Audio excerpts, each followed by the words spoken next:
I've put in an entire career sewing on the Bernina 830 that I inherited from my grandmother.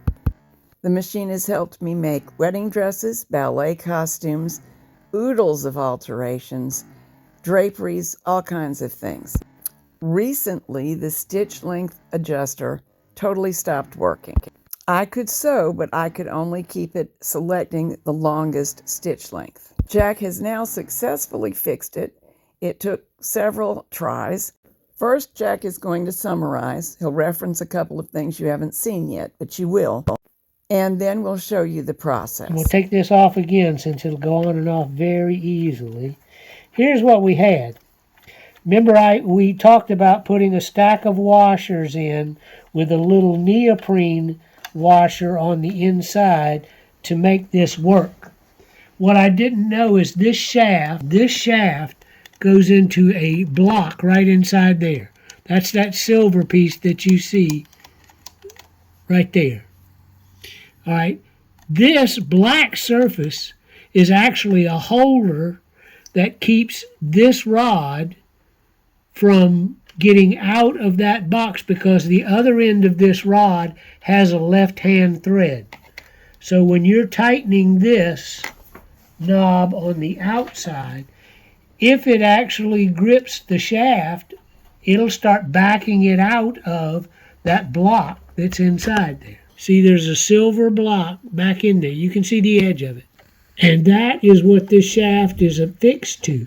But where it goes into that block, it's a left-hand thread. So if it hung up here, it would begin to back this shaft out. There's a black plate. What happened was there's a set screw in here. And you have to lift this up to get where you can get to it with the screwdriver. Yeah, right there. If you go in that hole, you'll see that there's a set screw that I'm tapping on. That set screw locked this holder into position. That set screw vibrated loose.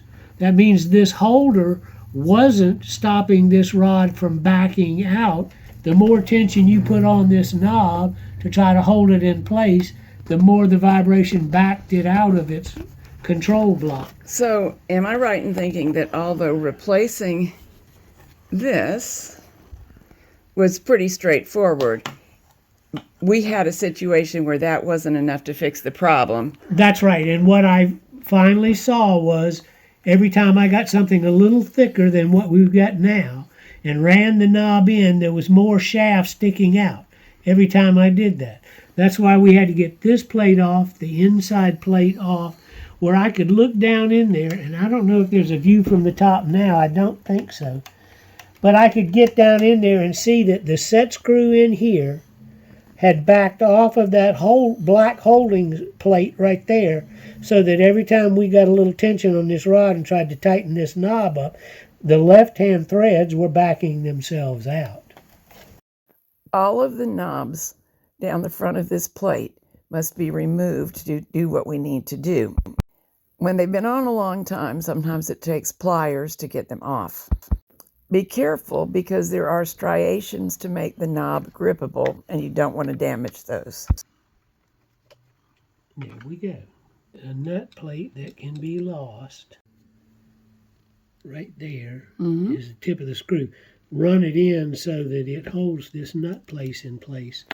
All right, in this maneuver, I took off these circlips. I do have special pliers to do it with. However, on retrospect, I don't know that you really have to take them off. Every now and then you catch sight of this belt, so I will explain. I power this machine with an old-fashioned treadle, and that's its belt. To keep this movie from being too long, we're going to show you everything you need to do to get in to make this repair. But other dismantling is covered in this movie, and we won't show it here.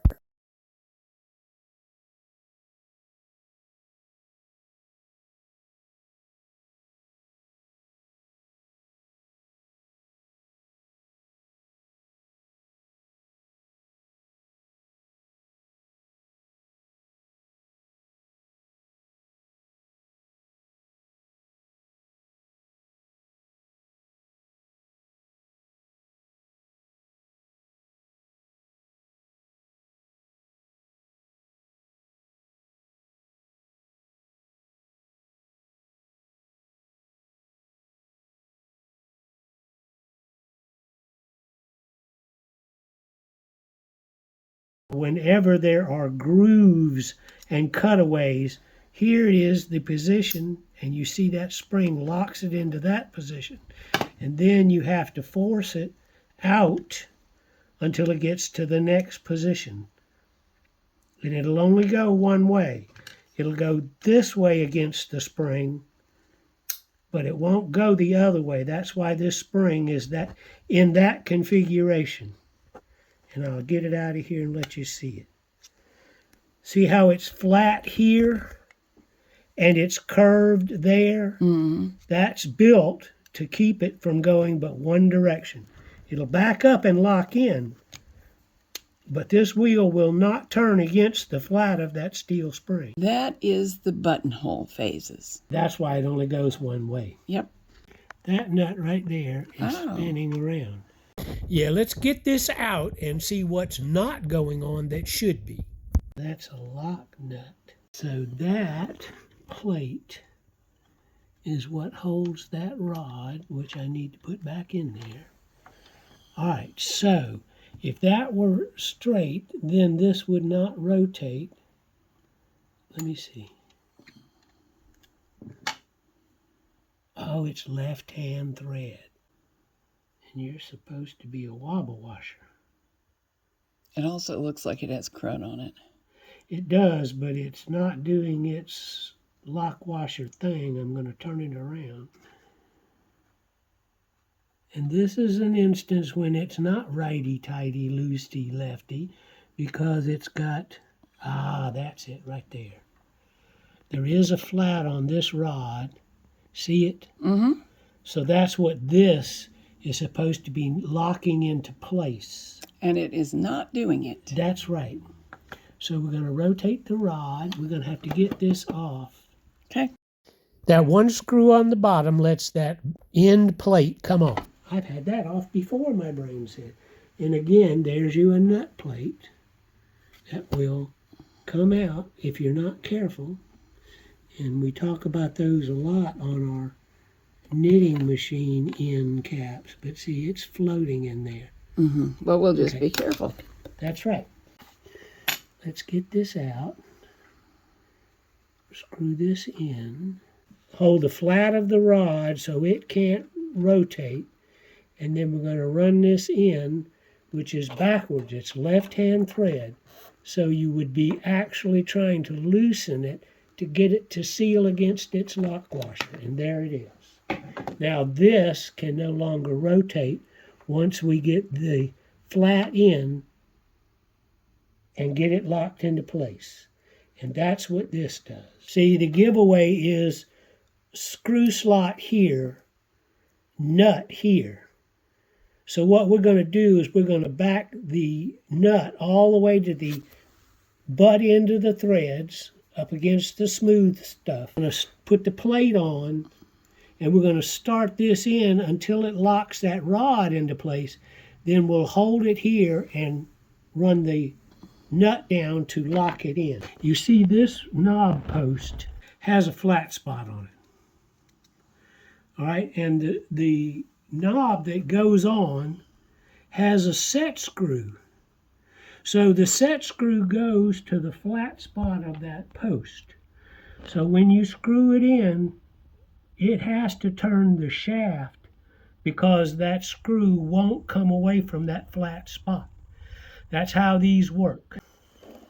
The shaft we just slid back in there has a flat spot on it, just like that one. And this is the set screw for that flat spot.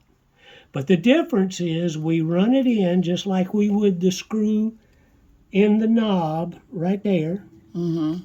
We're going to run it in with the screwdriver tip till it locks that rod in place. Then we're going to hold the screwdriver tip and we're going to bring this lock nut up against the casing. Okay. So that it cannot back itself out no matter what happens. But there's a now, lot of speed of course, on I this. have only used it 35 years between getting into it, but it did back itself out. It did, and it did that because I told you that the lock nut was loose on the shaft. Okay, so just over time, vibration and use Right. vibrated it away from its destiny. That is why on aircraft everything is safety wired. I don't see any safety wires on my sewing machine. And you won't, because they're designed to have the vibration absorbed by their surroundings. Well, and that only lasts for so long. A good long time it did. All right, now you see that shaft is locked in there. Excellent. So what we want to do is now back this out, get the shaft all the way in, because this is the other part of the formula, which is where we started, and I'll show you. I wanted to see if I could do this with my fingertips inside the machine. All right, this is a lock plate for this shaft. You remember that the other end of this rod has got a left-hand screw on it. So if it starts to back out, it's got to come this way. By putting this on, bringing it up, and putting our lock screw in there, that will prevent this plate from letting that back out this way if it tries to loosen up. And again, this is fingertip job. What I want to do is get the nut all the way to the end of the threads. Let me get my screwdriver in through here around the camera person. And we're going to go in. I'm running the nut all the way to the butt end of the thread. Okay. So you've got a smooth shaft with threads cut into it. Where the threads stop at the smooth shaft is called the butt end of the threads. The nose end is what's going in there now. All right, now that is tight, so this rod cannot move. Yay. Now we get our little 9mm here, and I'm holding this screwdriver so the threads cannot turn.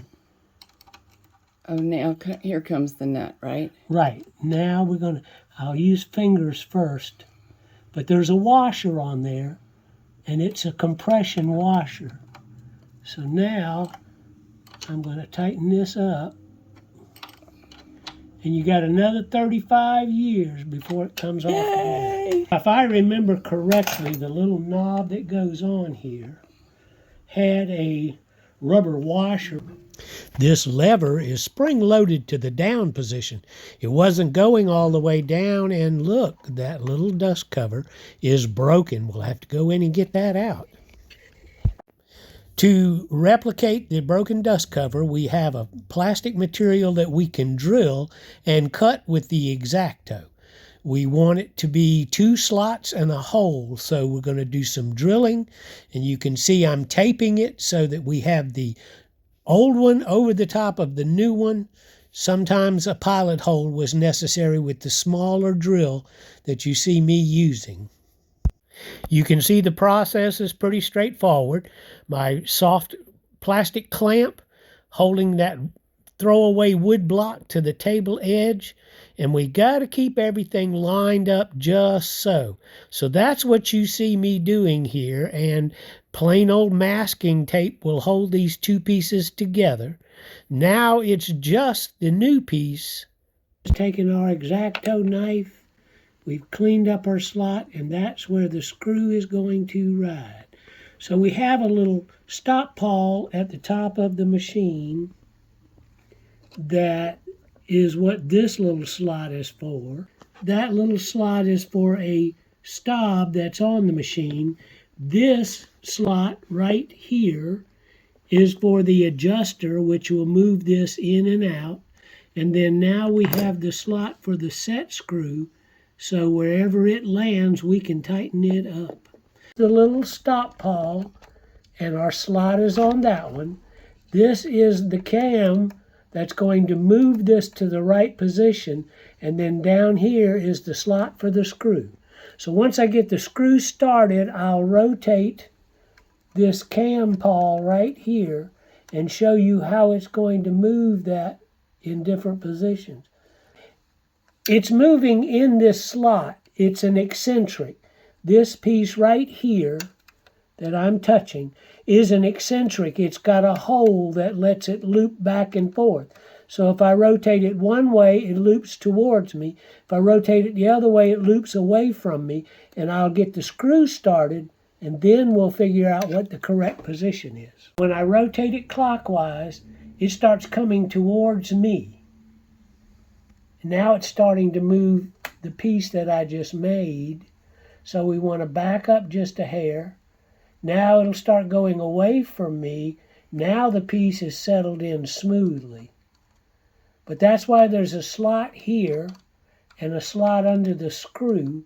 So when you adjust this cam, then you tighten the screw and it moves the plate that we just made back and forth as this cam rotates. And I'm going to try a middle position.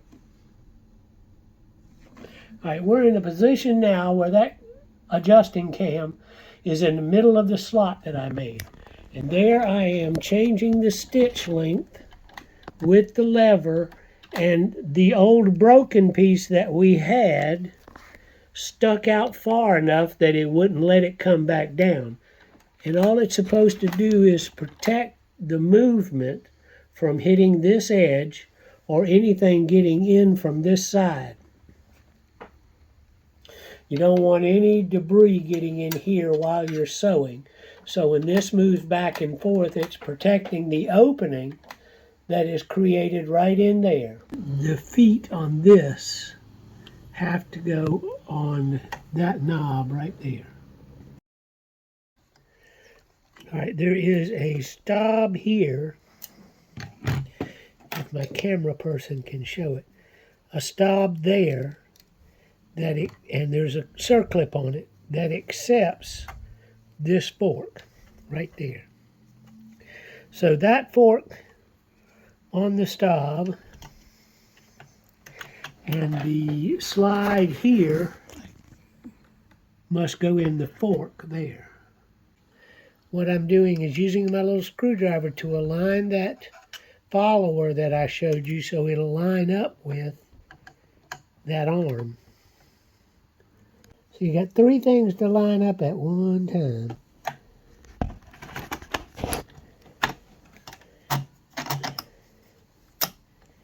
All right.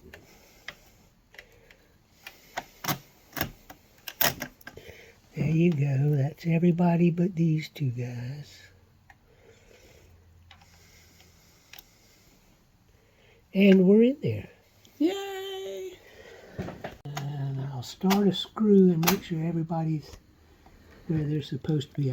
And with your other hand, one enough to hold. There's the fork that had to go over that peg with the circlip at the end of it. And there it is in place. Here is my slide right here in between the two halves of this fork. And this piece is sitting on its little spring load that you can't see, but see it bounce? Yep. It's in the center position of its little spring load. I'll try to show you again what I did just then. Put the screw, it's just a slotted screw, but if you stick it in, you give yourself enough room, you can start a turn by pressing against it with the weight of your thumb. There we go. Tiny screwdriver to get them in, and then the properly sized one to torque them down. That's raising and lowering our stitch length, and that should show you the little plastic piece right through there. This is the next thing to go in, and you notice there's an indicator line, and it matches the flat spot on that shaft. Now, it goes this way. I guess we'll put this on first.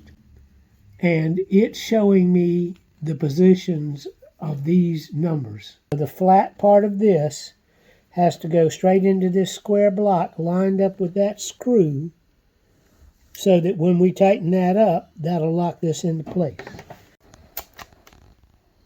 And I can still get my snap rings on after this is in place. To be able to pressure on it to start it in.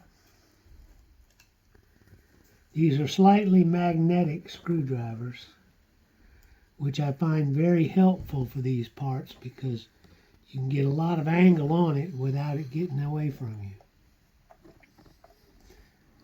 Because a lot of people do not have something that I do have.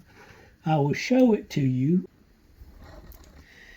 This is a gausser to magnetize it or to demagnetize it. You can see the plus and minus. Demagnetize, magnetize. I want it to stay magnetized, but if I didn't want it to, I would start here and go up and up and up and move it back and forth. And then it would be demagnetized. Now just lay it in there and rub it back and forth a little bit, and it becomes magnetized once again. We're going to test this first because this was the problem in action. And that's a substitute washer, correct? Yes. The original one seems to have just disintegrated. Yeah, that's what I think it is. And see, we're not taking up enough room for that to work. So we're going to work on that once we get these other knobs and we can close the top. What's hard to see is the spot where the hole is in that block. There you go. Now it's in, and I'm going to hold it in position while I pull this back out and make sure that I'm in the right position to lock it in with this screw. Should be right there.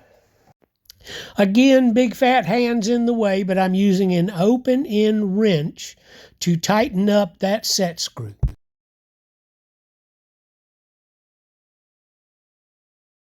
Another nice thing to have is a set of ignition wrenches. These are very, very thin, and it has a open end and box end, and the box end is offset. But these are designed to work on distributors, which you don't have a lot of clearance to get that in, and that's exactly what you need with a sewing machine. And I want to make sure this is very tight. Now, a two-finger job tightening it up. See where the screw is now is real easy to get to. You just come right in here. But I had to come back. And you see that jump? There, it moved again. Mm-hmm. All right, see it jump when I went to this position. So we see that we are getting a reaction from this piece relative to this control. So we're getting what Just we for want. anybody new, I can explain. 0 position, you get to choose because it's not making buttonholes. But what it does is 1 through 4 designate whether you're making a long, wide stitch across the top or bottom of the buttonhole, or you're running down the left or down the right side of the buttonhole. All right, what we did was show you how to get this shaft lined up and secured. But we forgot a knob. Well, we did that so you had more room to see what was going on and then put this knob on. There it is. Now it's past the groove. These clips are the hard part of every project we do. Yes, they are. Because you have to have enough room to move the clip. And now what we'll do is we'll make sure we can tap that into place.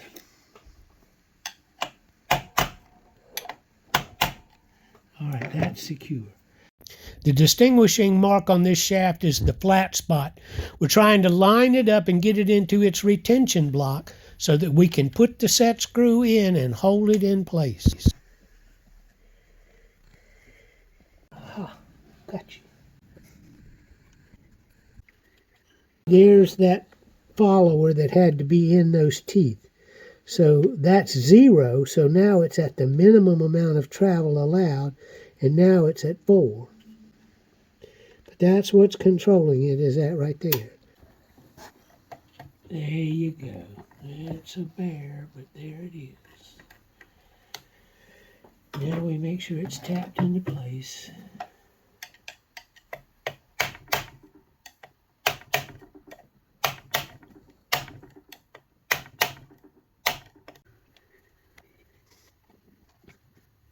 All right, let's get it over here.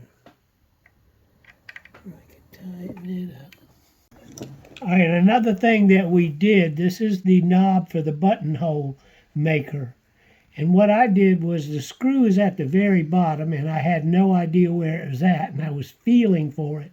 Once I located it, I rotated this knob over to another position for the screw to be out over here.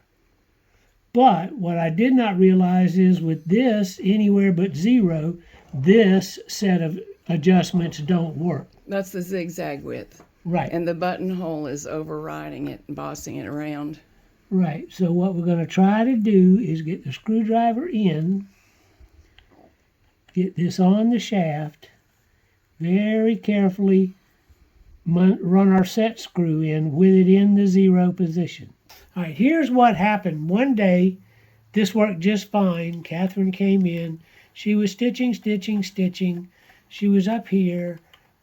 She was using a standard length of stitch, and she wanted to change it for what she was doing. So she loosened this, and blam, this thing shot to the bottom, which it is spring-loaded. And there it has stayed ever since. Yeah, and then it just quit working.